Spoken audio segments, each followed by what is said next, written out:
hello, world out there. Thursday, October 28th. I can't believe it. Halloween is in what, 3 days if I did my math right? Yep, 3 days. Can't believe it. Hope you're doing well tonight. And thank you again for tuning into another episode of the Afterlife Chronicles here on the WLTK-DB network. I, of course, am your host, Nicole Strickland. You can find us on our site, WLTK-DB.com, as well as our social medias, just with that handle, WLTK-DB, and you'll be there.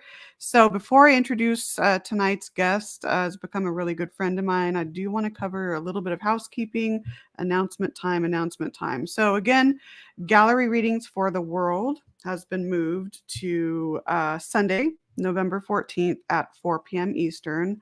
So you can get your tickets there through Eventbrite right on the site, WLTK-DB.com. And then, of course, next Tuesday's Haunted Voices Radio has been rescheduled. So we are going to have Pete Orbea, host of Paranormal Pete, on, as well as Linda Myers. She's a fan favorite as well as Pete. So the four of us are just going to talk again about back to basics. So some really good topics there. So catch Haunted Voices Radio next Tuesday, 6 Pacific, 8 Central, 9 Eastern. And then, of course, the Port Gamble Ghost Conference is coming up November 5th, I believe, through November 7th, headed up by Pete Orbea, again, host of Paranormal Pete. So you can find out more about that at portgambleparanormal.com, I believe, is the website for that.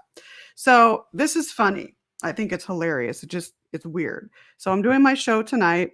Right after, I'm going to be on Beyond the Strange with Russ Bailey and Dave Cruz. And then I pre-recorded a show last night with Rob McConnell on the X Zone. And then I did a talk yesterday for the Association for the Scientific Study of Anomalous Phenomena.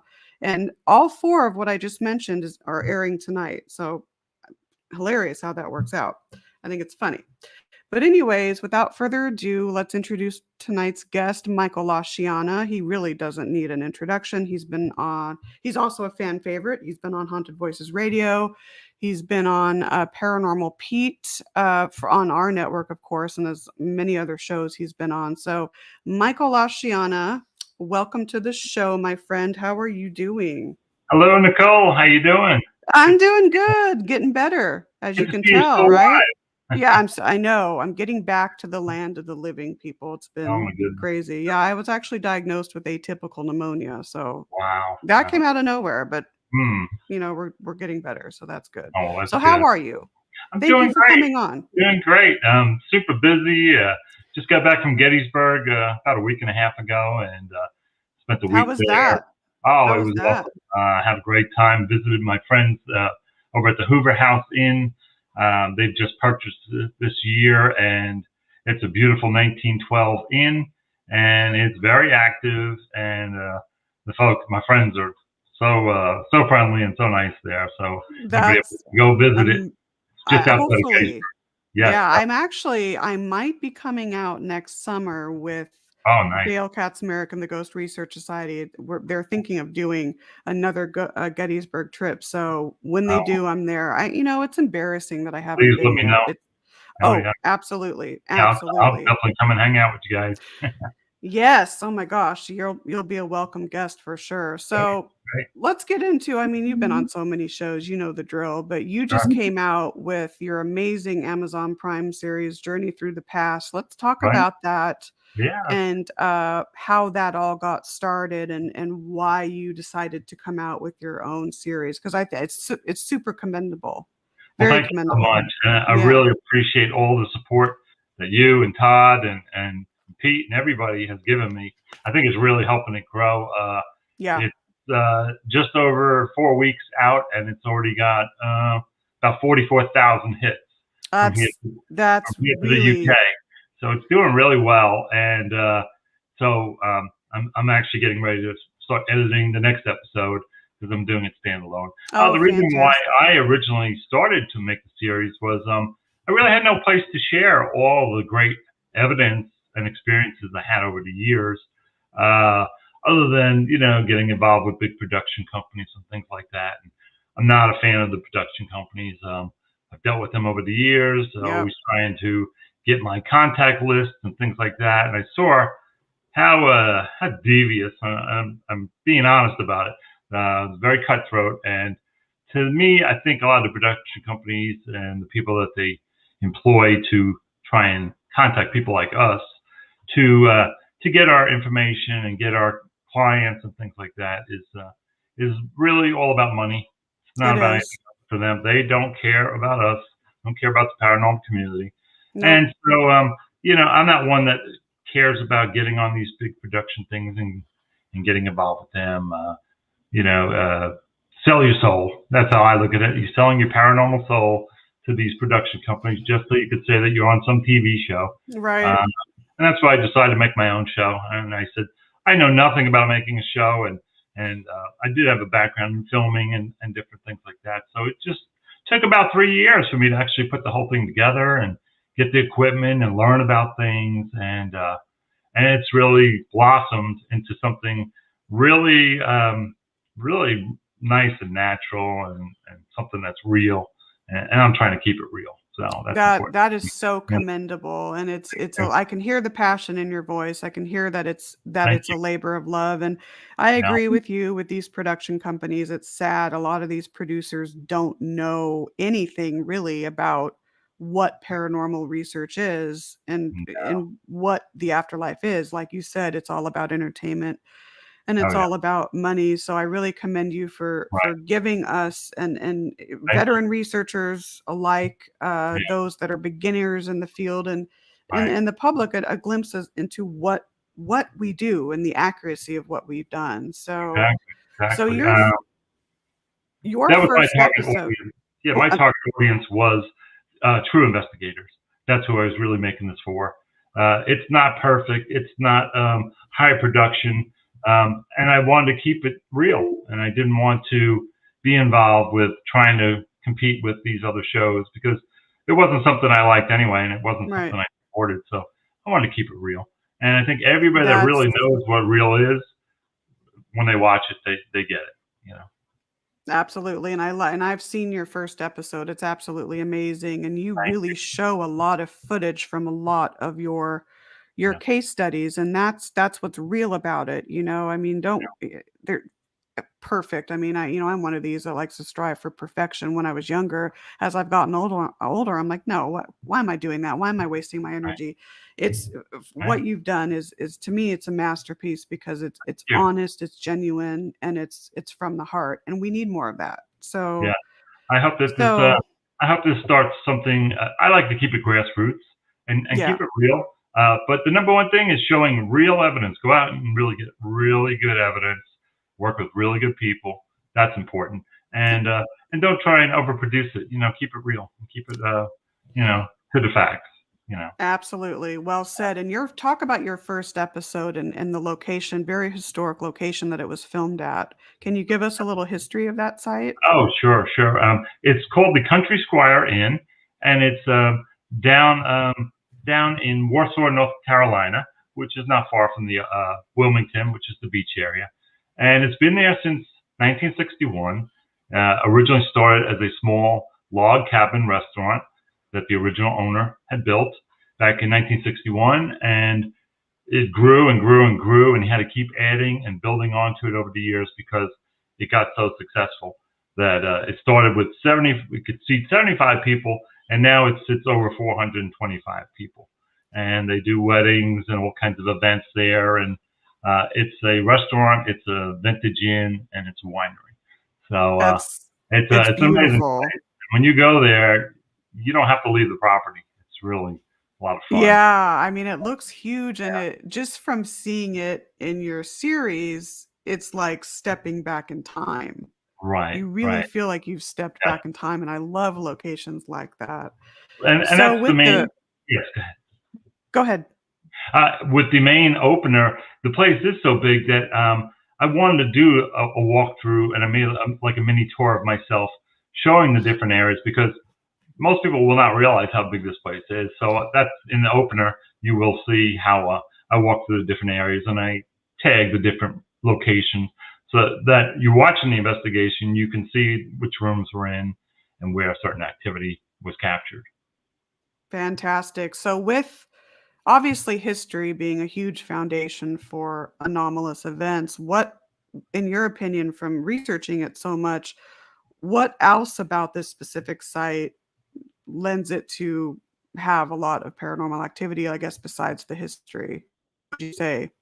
Well, the land itself has a lot of history. A lot of the American Revolution came through that area.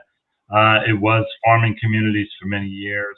And then, like I said, in the early 60s, this Mr. Joe West decided he wanted to create a destination like this.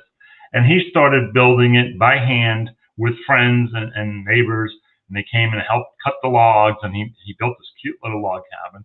And then as it grew, he would go around and find all kinds of materials from hotels that were being taken down or old schools. And he would buy all the material he could, bricks, wood, beams, anything he could find. And he would incorporate it into his different buildings that he was adding onto the restaurant. So I do believe that a lot of that energy came in through certain materials. And Right. also he has a building from the late 1700s that was right up the road. And he purchased that for about $1,200 and had it moved over to his log cabin, and he connected it. And today this is the Baronial Hall, and that's the wine tasting room.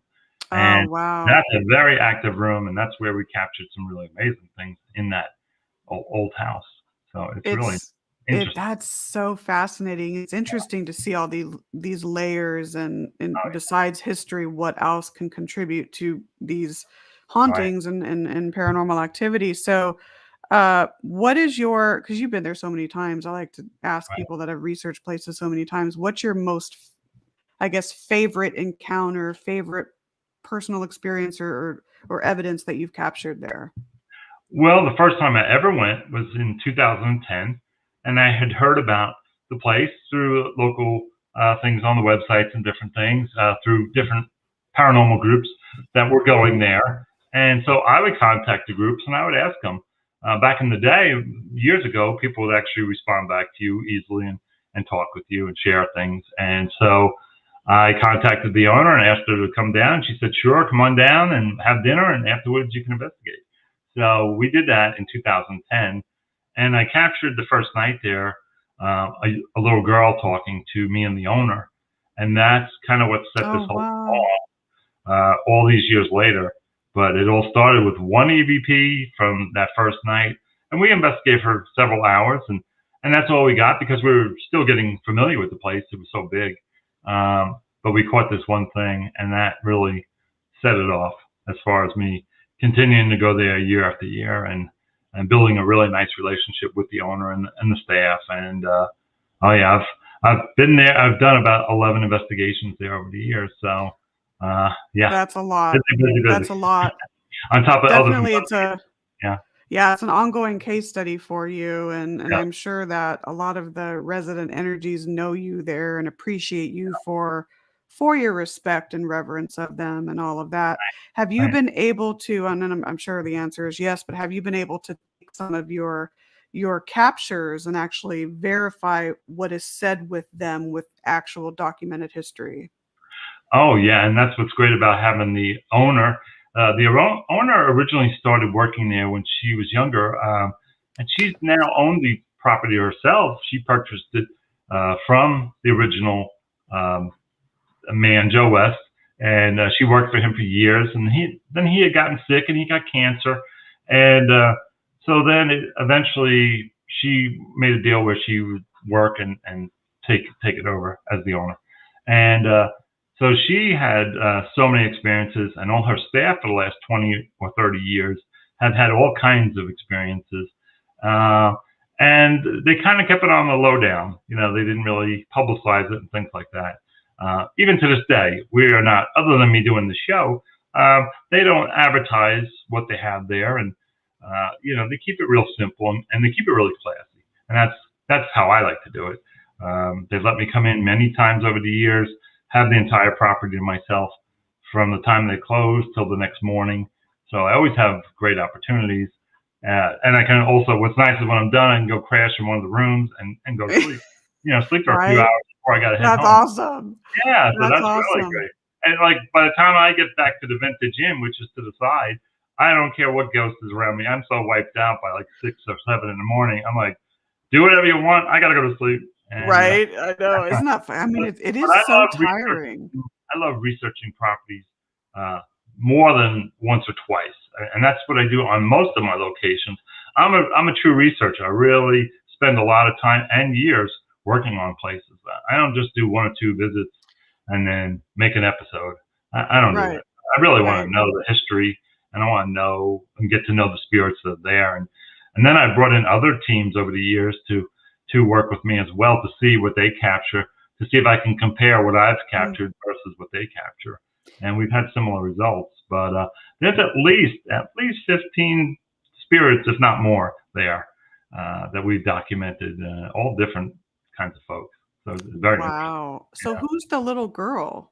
Have you been Well, able to it's verify? actually, I think there's 2 little girls because I've captured one with her voice years ago, and then I have in the episode I actually interviewed one of the waitresses that has actually seen the little girl, Okay. and the way she describes her is much taller and dark hair and white eyes, and she physically saw her for a split second. She was looking through a door and had a small window in the kitchen looking out, and the little girl was running back and forth in that one area and stopped for a second and looked straight at her.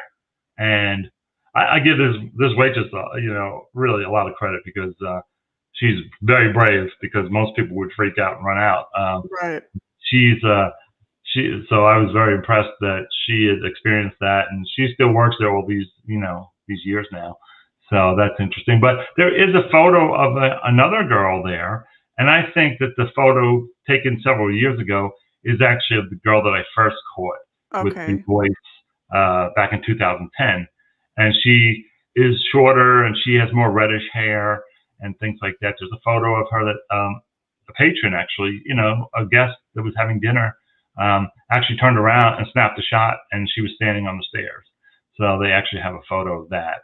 And definitely two different girls altogether. Wow, that's 2 different girls. Do you think they're connected or related in any way, or do you think from different time periods? Really hard to say. This is a really way of really way of sometimes saying for sure. Yeah, I know that the girl that we more captured research.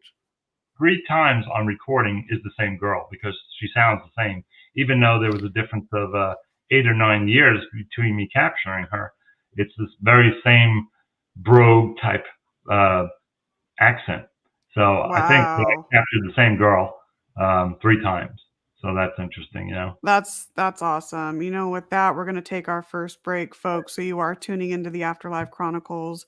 I'm your host, Nicole Strickland, of course, with tonight's guest, Michael Chiana. So stay tuned. We'll be right back.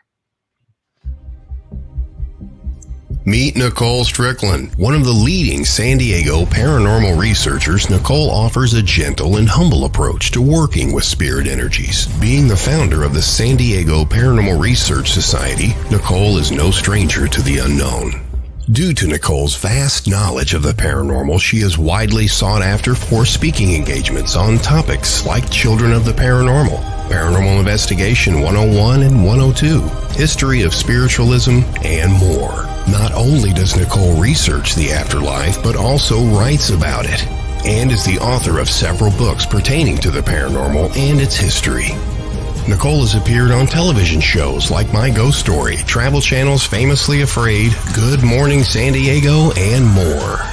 Have a conference or event coming up? Contact Nicole on her website, authornicolestrickland.com. That's authornicolestrickland.com.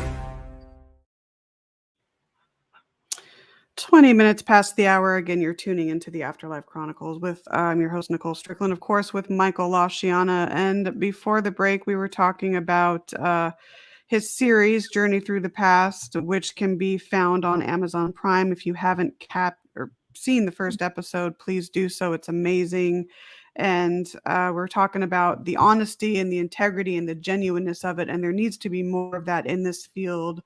And of course, the Country Squire Inn, correct? The Country Squire Inn. That's right. The Country Squire Inn. Country Squire Inn, talking a little bit about the history of that and some of the paranormal claims, and of course the two little girls. And you said something before the break that it's a very important point. And a lot of people, I don't know about a lot of veteran researchers, but some people getting into the field might believe that, oh, let's go do one investigation at a maybe a haunted site or a private residence. Let's do our 8 hours, and in that 8 hours we're going to absolutely know what's going on. No, you said you need to have many nights or many days, many cases done to understand what's going on there historically and paranormally, if that's a word. So that's very important, and I can't agree more. So I like to ask people this. You're a veteran in the field. You've been around for a long time. Yeah. Are you happy? I mean, based on what we were talking about earlier, I can kind of glean the answer, but are you happy with the way that current paranormal research, the field of current paranormal research is heading? Like, what would you suggest needs to be changed? Yeah, well, I'm not a fan of these big production shows, and I really never have been. Years ago when the first shows came out, they were interesting, and people always say the same thing. Even if and I won't mention any names, I don't want to get in trouble. But they always say the same thing: is, oh, well, I don't really watch the show. I just watch it to see the locations they go to. I'm like, well, why don't you, if you're a real researcher, why are you wasting your time watching some TV show that's fake? Right. You go do your own research and be a real investigator. So, I find that people say that all the time, and I find that it's, I don't know. But I am not happy with what's being put out there. And a lot of it's all big productions. And it's sad because a lot of these people that are on these shows, they don't get paid a lot of money. And I know what fees are paid per episode for people, and you probably do too because you're familiar in that scene. It's not a lot compared to what the actual production companies are making. They're making millions off of this stuff and advertising and things like that. So like I said, that's what really pushed me to want to create my own series. And if you like it, great. If you don't like it, don't watch it. Change the channel. I could care less. I'm making this real and raw, and I'm being genuine about it. And that's and to me, I want to show the most important thing in showing these types of shows is real evidence. And that's a problem I have with, you can watch all these shows and nobody has anything. They'll have something that's in a dark, shadowy room, and it just looks like it's produced. If you've done this long enough like I have, and you can look at something and say, yeah, wow, that's something interesting, or that's something fake. And, we can look at something for a few minutes and know if it's genuine or not. So I haven't seen too many shows out there that I've actually seen real evidence. So and then with the scary music, and they're in the dark and they're running around and they're all scared. I always think it's so funny. If you are truly an investigator and you've been around the spirits for a long time, it's not scary. We're not scared of spirits. And when these people are on these shows and they're scared and they're running around, I laugh because I'm like, you're not a real investigator. And look, I've had an apparition this close to my face, and it will suck the wind out of you. It will. But it should, if you're the right person for this work, it should energize you. It should not scare you. And I've been doing this long enough. I get energized by it, and maybe there's something wrong with me. I don't know. Well, there must be something wrong with me because I get energized by it too. I think I can only recount one situation where I felt like I should exit the building, but that was one time out of all, so many in all these years cases. that you've been doing it. And I have one. People always say to me, "Do you have one experience that really scared you?" And I tell them one thing. And it's so funny. It's not what you would think it would be. It was at a really cool old mansion, and the house was, it had old furniture. It was covered with all the sheets. It actually looked like something out of Scooby-Doo, and it was a beautiful mansion. And we were investigating, and I had people in different locations. And so I went by a window area in this huge parlor, and I turned to look. I was right by the window. It was a big window bay. And I turned, and I saw a full-figure person right here. And I jumped. And what it was they had a mirror from the floor to the ceiling mounted on this wall. And it was me standing right there. When I turned, I saw it. in the dark, it looked like somebody standing, and I jumped, and then I started laughing. I couldn't believe it. That's I hilarious, started though. laughing. I was like, oh my God. You're And scared of your own crazy. show. Yeah. So that's the only time that I've ever been really spooked. And I've never been spooked all these years in doing this work. It's just fascinating to me. Yep, me too. I have the same answer. I mean, that's a standard answer or Yeah. question we get. So what's your scariest, encounter? Right. And it's like I have to think and rack my brain. I can only really think of one, and that was many years ago. But it's something that I'm finding too is especially with private residence requests, Right. especially more in the last, I would say, 3 or 4 years. I'm seeing more and more people emailing thinking they have something malevolent or Right. along the lines of demonic. And I attribute that to a lot of these shows. Are you Mhm. seeing that Oh, too absolutely. with your requests? Oh yeah, when I was doing a lot of residential, I don't do them anymore because I'm so busy now with the series and things like Right. that. And what I started noticing the last few years before I stopped doing the residential, when I would interview people on the phone, I would always sit there and I'd write down everything they say. And one of Mhm. the first questions I would always ask them is, "Oh, do you like the paranormal shows?" And I'd play it up like to see if they were fans. Yes. And most Yes. of the time they would say, "Oh, no, no, no, we don't watch those." And then I would call them back another week or two later, and I would ask them the same question, and they would have forgotten what they told me. And they said, "Oh yeah, Yeah. we love all the shows," because they knew I was getting ready closer and closer into scheduling something with them.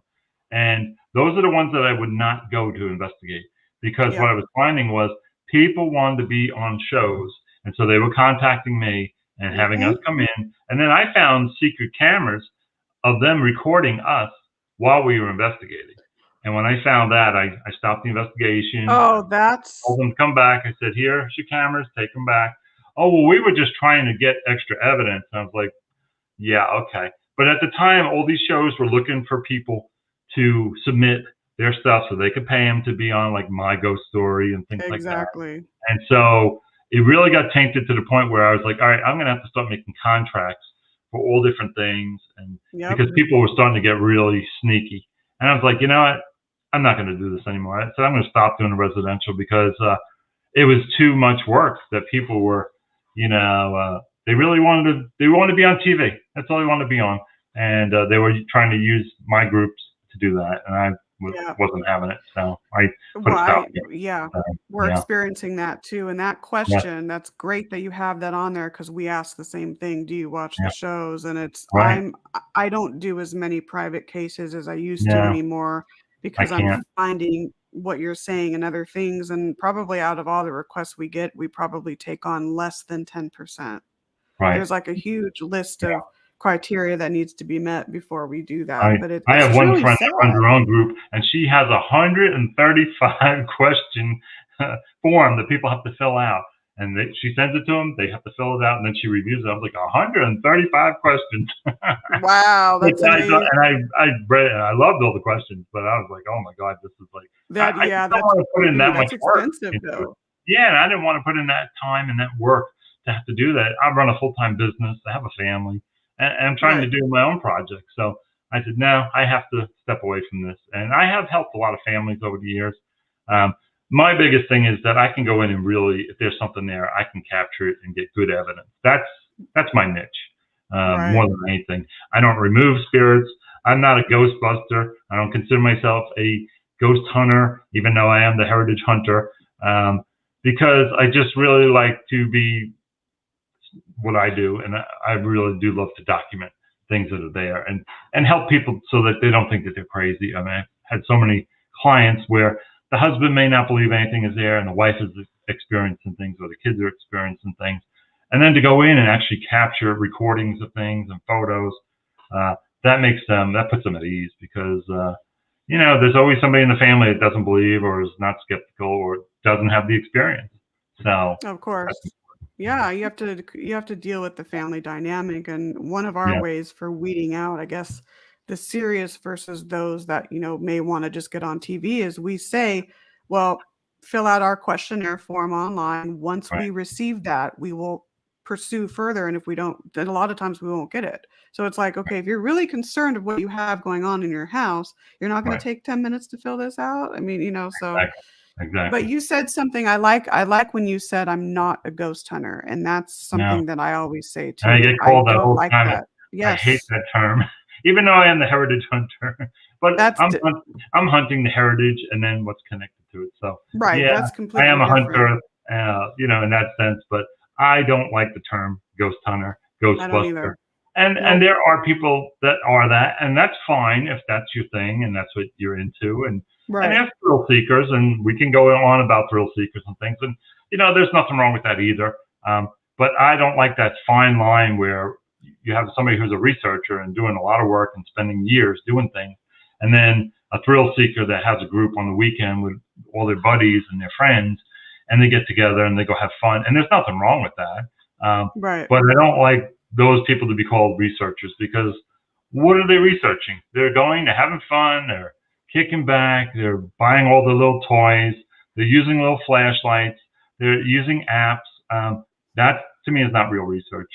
Yeah, exactly. Go learn the history, go study the history of how the paranormal research first started in the late 1800s, and go all the way back and learn all these different things. And you'll get so many great ideas from these forefathers of the paranormal that you'll learn. Absolutely. So, Oh my goodness. and I don't bash anybody, because you know what? Everybody has a different thing. And yeah, this can definitely be entertaining and there's a lot of fun. But I take it seriously, and the groups of people I work with, we do have a lot of fun when we go to restaurants and we eat before an investigate. We Yeah. rack it up and we have fun and things like that. But when we go to work and we go to investigate, we get really quiet, we separate, and we're really there to actually see what's there. And I've gotten rid of a lot of people over the years that were just there for entertainment. Even when I Yeah. ran a public group and I was teaching people, everybody wanted to go on investigation, and then it would take me a month for people to contact me, like, did you even review your evidence?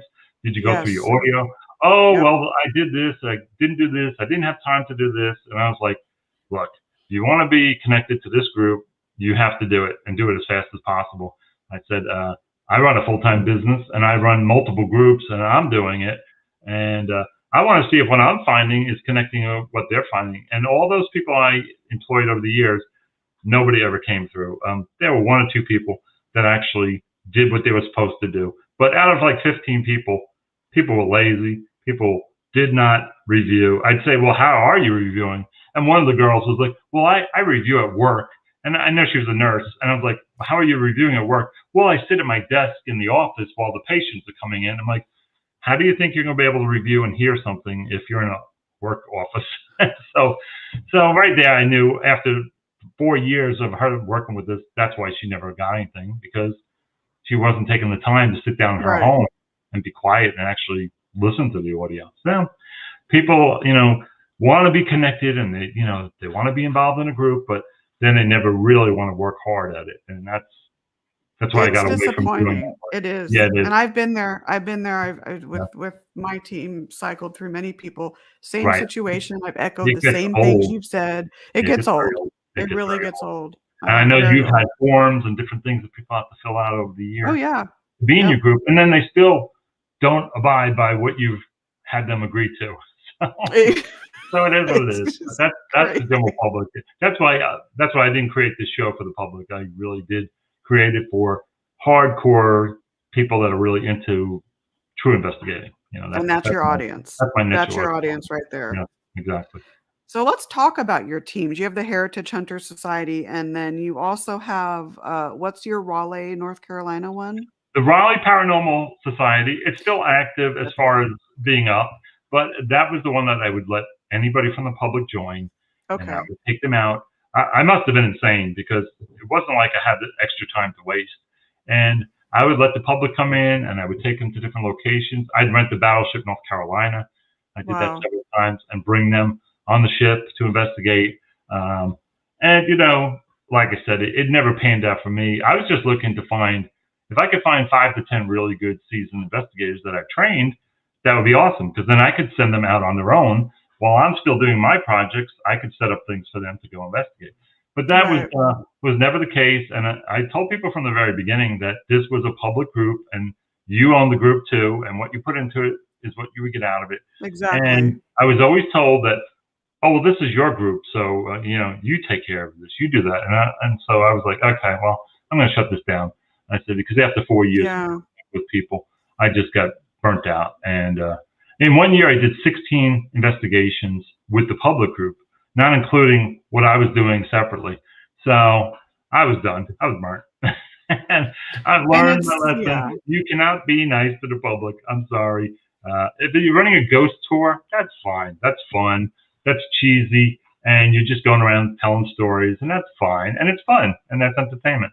But if you're trying to run a public investigation group, that's hard. It's hard to do. It is very difficult Yeah. because, there's a different psychology to someone with the thrill-seeking mindset versus Yeah. the actual dedication and all that Yeah. to the paranormal research standpoint. And there's annals and annals of articles and Yeah. protocols and things like that from our founding fathers. There's all these papers and all these documents available for us. It's like, but Right.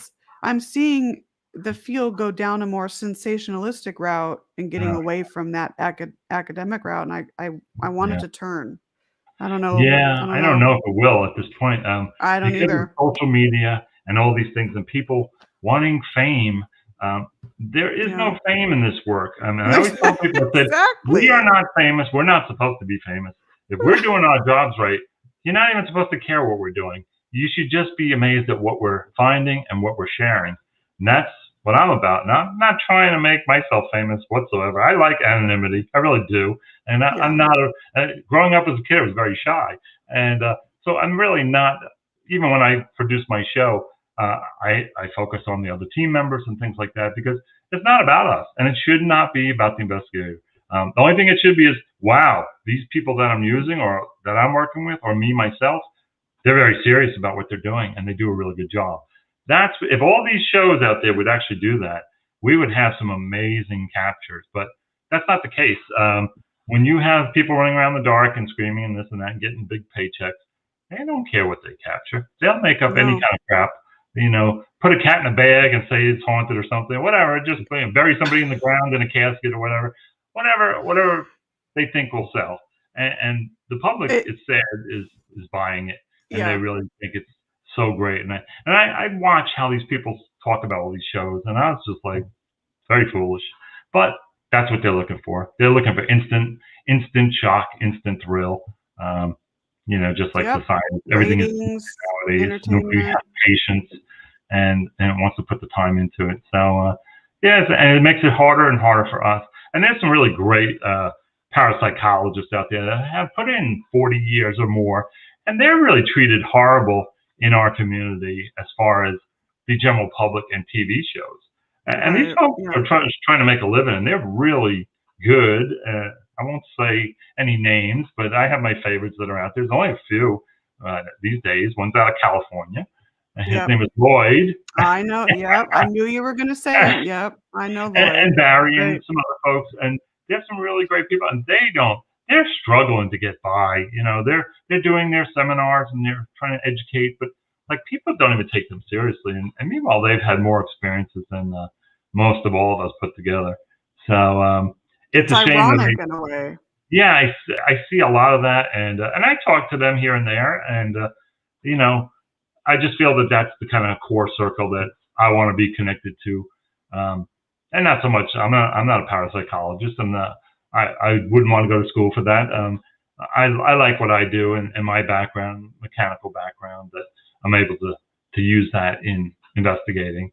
But I like to watch. I Yeah. like to listen to what they have to say because I learn a lot from them.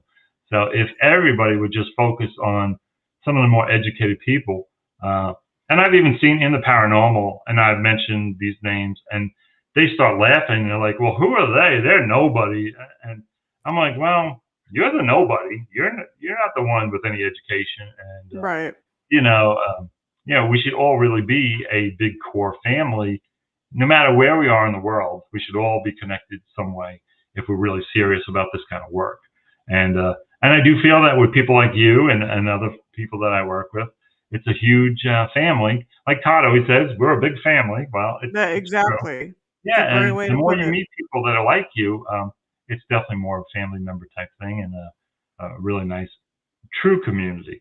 So when you say the paranormal field, I don't look very highly on the paranormal field these days. With all these conferences and everybody just getting their little pictures with all their famous people that they want to be connected to, so they can then put it on Facebook and show that they're connected to that person. What does that show? That doesn't show anything. Exactly. I know exactly what you're talking about. And I attend these conferences. There's some great ones, but Yeah. you'll have people going to some of these and treat it as though it's a weekend vacation where there's drinking involved. And look, I love my glass I can of tell you wine, some but stories. I can tell you some really bad. me too. And it's like, I mean, not to say that you can't have fun, but I understand Right. completely what you're saying, and I agree with you. And it's Yeah. it's crazy. Yeah. Oh my goodness. But on that note, let's take our second break. So you're, of course, tuning into the Afterlife Chronicles with our guest, Michael Chiana. So we're going to take a quick 2-minute break, and we will be right back, folks. Stay tuned.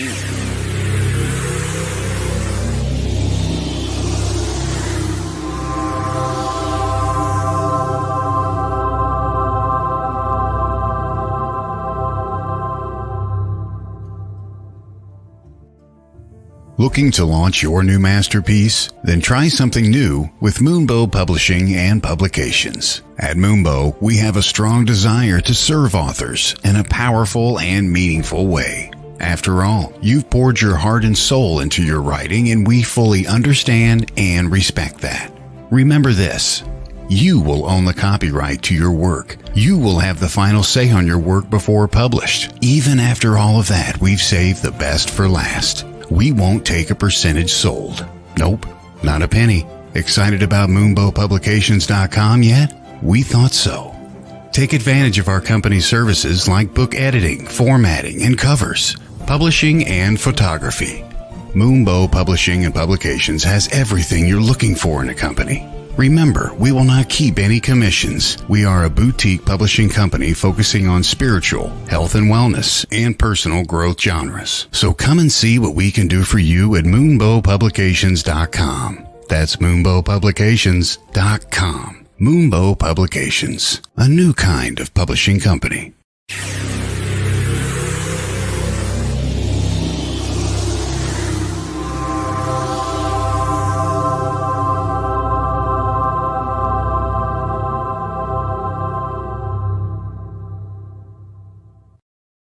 Minutes past the hour, and you're tuning back into, of course, the Afterlife Chronicles with our guest tonight, Michael Chiana.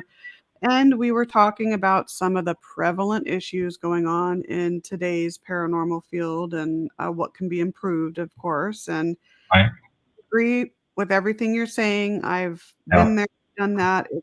And I'm not trying to bash people, but I am tired of doing it so many years and seeing focus is put on things that are not genuine to what the work that we're doing. And I just wish that people would be more serious about it. And there's a lot of great, serious investigators and people out there across the world. And it's so nice that we can do blogs like this and podcasts, because now we're getting to connect with everybody from here to the UK and all over. Yeah. So I'm loving these shows that you've created.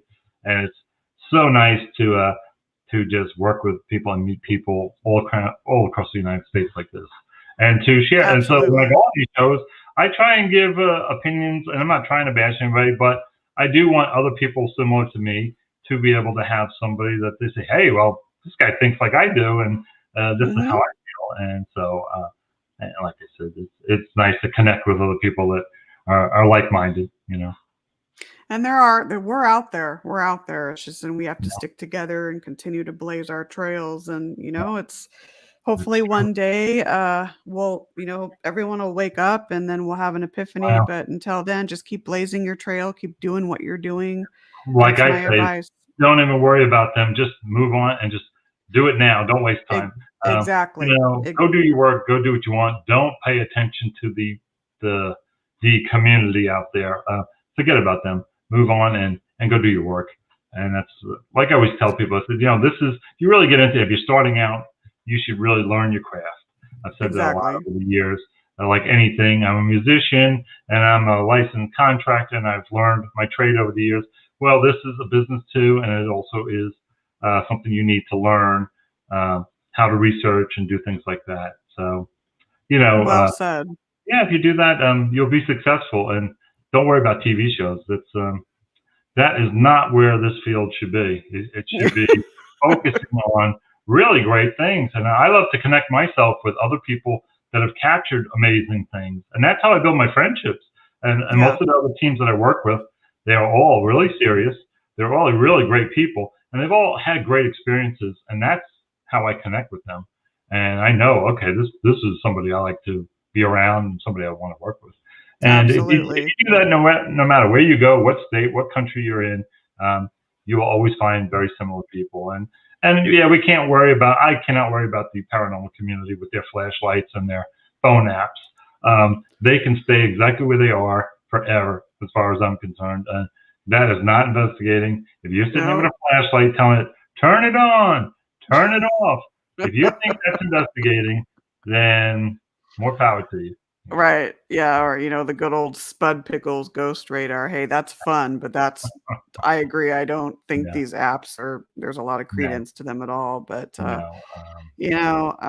but so for someone, let's say you come across someone that you think is really dedicated and really wants to get into the paranormal field seriously, what would be your 3 main tips of advice for them?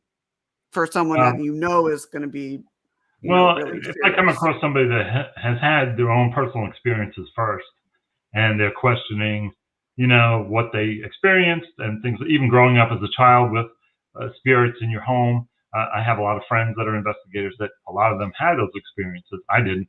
And so that always put them on that path. I always tell them the same thing. Start out like I did. Read books. And nowadays with the internet, my God, you could sit on your phone all day long and read things. But nobody wants to read anymore. Everybody wants to, and you can watch documentaries and things like that, but don't watch these stupid TV shows. Don't. That's not investigating, and it's not teaching you anything. And there are some really interesting people that are investigators that are on shows, and you can learn from them, but why bother with that? Just go do your own research. Become your own researcher. So learn that. I love how people take pictures, and then everything is paranormal. And meanwhile, they don't even know how cameras work. They don't know about lens flares. They don't know about dust, things like that. So what I've always told people is when it comes to photography is strive for really high-end captures, like an apparition, versus an orb, which, I have some orbs that are very interesting. I have an orb that's going like a cross, and it's like this. It's going in 2 different directions, and it's fiery like orange. And that's that to me is very interesting because that's not a round thing, and it wasn't with a flash photography. It was in the dark, and even bugs cannot create what this was doing. This looked like a cross. And so there are interesting photos out there, but you have to really understand photography, learn about it, learn about the cameras, video cameras, same thing, audio. Learn about this equipment. So many people go out and buy and spend all this money on things and don't know how to use it right. They don't even know how to use it. And if you ask them a question, they kind of get defensive. And that's when you know that they like, hey, what lens were you using? We're using a 24 millimeter. You're using a 50. We're doing some bokeh work with it. Nobody knows. And so I really love when I meet people that are really into photography that get into the field because they know about their cameras. And so when they do capture something, they could try and debunk it themselves. And the same thing with audio and the same thing with video. And those are my 3 favorite things. And I do love thermal video. I use it a lot. In our series, one of my good friends captured an amazing thing that's in the series, in the episode. So yeah, we're finally getting some tools that we can use that are affordable. I remember the first thermals I looked at were like $15,000. Oh, right. I remember that. I'll never own one of those. And now for $200 or $300, you can buy something very similar. Exactly. And and the other problem I run into a lot is I come across a lot of people in the paranormal field that think that they are experts. Oh my gosh. Because they put out a book or 2, they think that they are like an amazing gift to our community. And then they're very negative about pretty much everything. And they put a lot of people down. I had one author, I won't say who he is, but he was out there bashing about the FLIR little cameras, the little thermal cameras.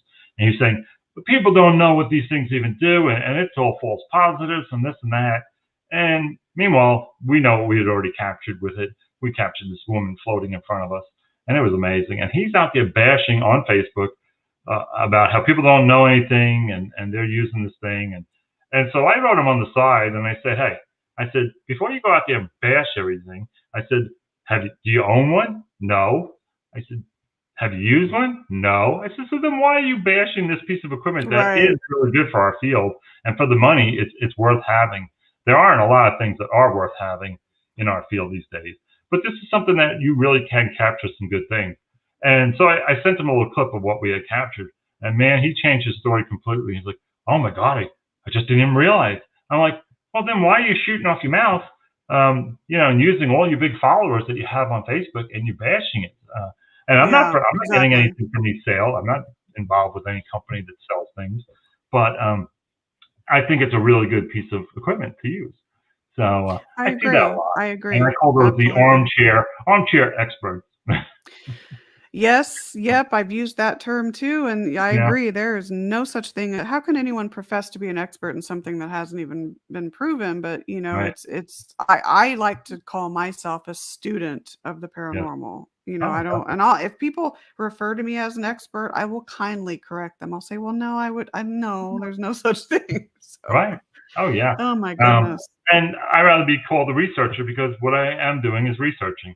Exactly. And I am an investigator. My background was, I went to school for criminal justice, and I was going to be in law enforcement, until I came to my senses and realized, don't do that. Don't get involved in law enforcement, for me. And I went into the plumbing field instead. And I'm glad I did, because I actually use a lot of what I do for a living in investigating. And oh my goodness. That's 10 times better than being a police officer. And there's nothing wrong with that. I have a lot of family members that were police officers, and that's great. But so if I was going to go into the law enforcement, I would have definitely went into being a detective. That was it's funny. I would have gone back if I had to go back to school again. I was just talking with my mom about this the other day. Right. I was like, I probably would have gone down either crime scene forensics or something in detective work. So me too. I love all that, and I love all the shows. I always watch them. And so I'm like, this is even better, because I am an investigator, and I get to investigate invisible things, which is really a huge puzzle. And I'm not into jigsaw puzzles. I'm not into crosswords. My wife loves all that. And me, I have no patience for it. But I'm like, but what we do is one of the biggest questions and puzzles and mysteries. And so to me, it's fascinating. And I love it, Yeah. Just connecting two pieces is great. It just makes me happy all around. So it's been such an amazing time having you on tonight. I would love to have you back on in the future. Thanks for having me. I always love coming on. Yeah, and you're great too. You have so much wisdom to offer and experience, which is great. So how can people reach you? What are your websites and your social media channels and all that? Well, I mostly do through Facebook. I had a lot of websites and things over the years, and they never got a lot of hits, and it was hard to communicate with people through them. So I do emails. I do the Heritage Hunter Society at gmail.com. I'm on Facebook, Michael Chiana, at Facebook. I have the Heritage Hunter Society on Facebook, as well as Locust Gap Productions, which that's my production company that I created to do my film projects and things like that. So yeah, you can find me that way. And I'm one that you text me or write me, I write people back. That's how I find other new friends, and I make a lot of connections, is actually by responding to people.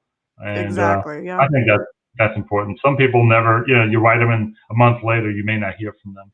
So it just depends on who you are, That's very true. Well, thank you for having me on. I really always enjoy being on, Nicole. Yeah, absolutely. And we'll get you back on in the future. Like I said, great wisdom, great experience to impart. So thank you very much. Have a happy and safe Halloween. And to our listeners as well, have a happy and safe Halloween. Next week, I'm going to go solo and just share some of it's part 2 of my Ghost Stories series. And then on let's see, I pull up my calendar here. And then on the 11th, I have Seth Michael and Tristan David Lucciotti up in the Pacific Northwest. And then on the 18th, I have Brandon Wainwright. He's the author of Tyson's Gift. Very amazing book that I'm reading right now. So really cool guests coming up. But thank you to you, Michael, for coming on tonight. Thank you again. Amazing Thanks, everybody. show. And yeah, thank you, and have a wonderful night, and have a happy and safe Halloween. Good night, Thanks. guys. You too. Take care. Bye-bye, everybody.